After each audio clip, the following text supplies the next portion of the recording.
Roobirraan jalqabee imala koo karaa aalii fi agaarfaa keessa qaxxaamuraa shukrii rabbii guddaa mana geelleen jira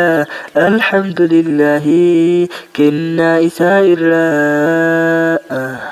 namuu biyya qabaa biyya isaa yaamamtu naafis biyyi kan koo anaaf jaalatamtu hamma lubbuun jiru si mul'isuu yaada halkaniif guyyattu si guddisuu yaada halkaniif guyyattu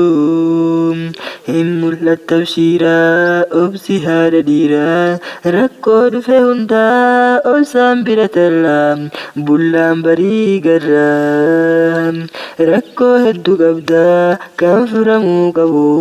ganda koo guddisuuf bululleen agabu bahachuttin jira gahee bahuu qabu. Atis bahuu qabdaa gahee kan kee hundaa ganda kee guddisi balleessi waan badaa ka'aa lafaa kaanee haa guddifnuu gandaa yaa odaa nageellee ati anaaf gandaa mee maaluma dhabdee bar qabeenyas qabdaa maaliif hin guddannee maaf duubatti haftaa qabeenya uumamaa kanneen adda addaa uumamaan badhaatee maaliif ifaa dhabdaa ifaan galuu qabaa nageelleen keessatti harmeen kun deesseen koo gandii koo maaf dukkanateetti ijoolleen ganda kooti kanneen bahaaf seensaa kaabaaf kibbaa hundi walumaa galatti itti adamariti. Diinii fi diinagdeen abshii guddifna bakka gahuu qabduun geenye si mul'ifna akkas ta'uuf ammoo ilmaan barsiifannaa barsiifachuus qabna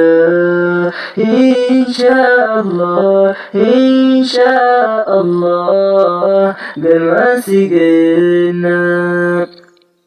Nageelle yaa odaa nageelle jitu biyya baale jireenya kootiifan hin fedhuu si malee hundi keessan ka'aa gahee keessan bahaa waan tokko hojjechuuf karoorfadhaa ka'aa hin danda'uun jedhin simatuu danda'a. Ganda koo ganda dhaloota koo si keessa waalantee beeki handhuurri koo mo'atu siif jira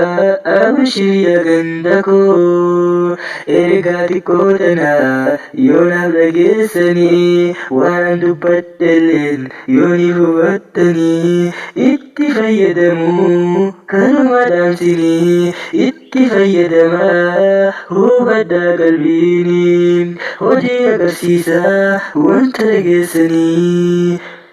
ergaa xiqqoo tanaa yoo naaf dhageessanii waan dubbadhelleen yoo ni hubattanii itti fayyadamuu kanuma dhaamsinii itti fayyadamaa hubadhaa qalbiinii hojii agarsiisaa wanta dhageessanii. Roobirraan jalqabee imala koo karaa aalii fi agaarfaa keessa qaxxaamuraa shukrii rabbii guddaa mana geelleen jira alhamdulillahi kennaa isaa irraa namuu biyya qabaa biyya isaa yaamamtu naafis biyyi kan koo anaaf jaalatamtu hamma lubbuun jiru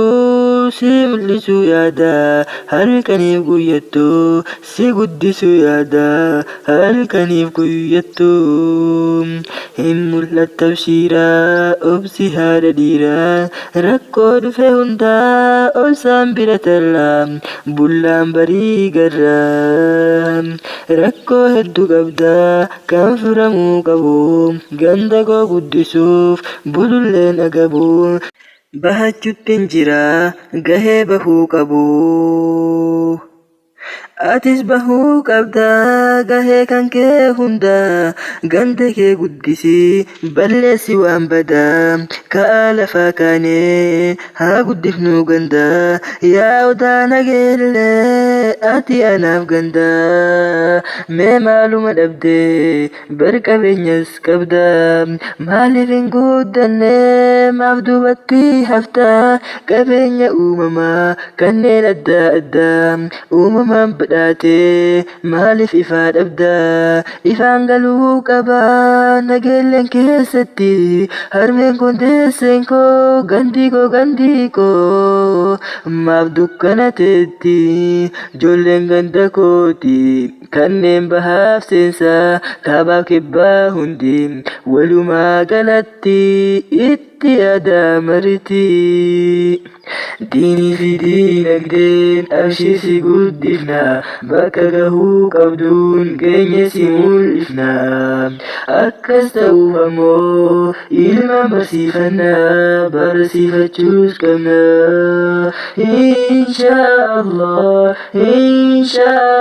inshaallah galmaan si geenna.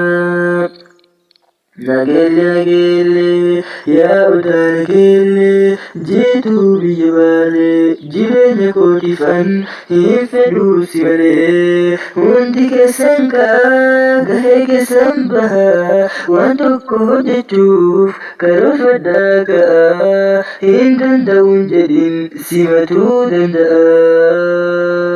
Ganda koo ganda dhaloota koo si keessa waalamtee beeki handhuurri koo mo'atu siif jira abshiriya ganda koo ergaa xiqqoo tanaa yoo naaf dhageessanii waan dubbadhelleen yoo ni hubattanii itti fayyadamuu kanuma dhaamsinii itti fayyadamaa hubadhaa qalbiini hojii agarsiisaa wanta dhageessanii ergaa xiqqoo tanaa yoo naaf dhageessanii waan dubbadhelleen yoo ni hubattanii itti fayyadamuu kanuma dhaamsinii itti fayyadamaa hubadhaa qalbiini hojii agarsiisaa wanta dhageessanii hojii agarsiisaa wanta dhageessanii hojii agarsiisaa.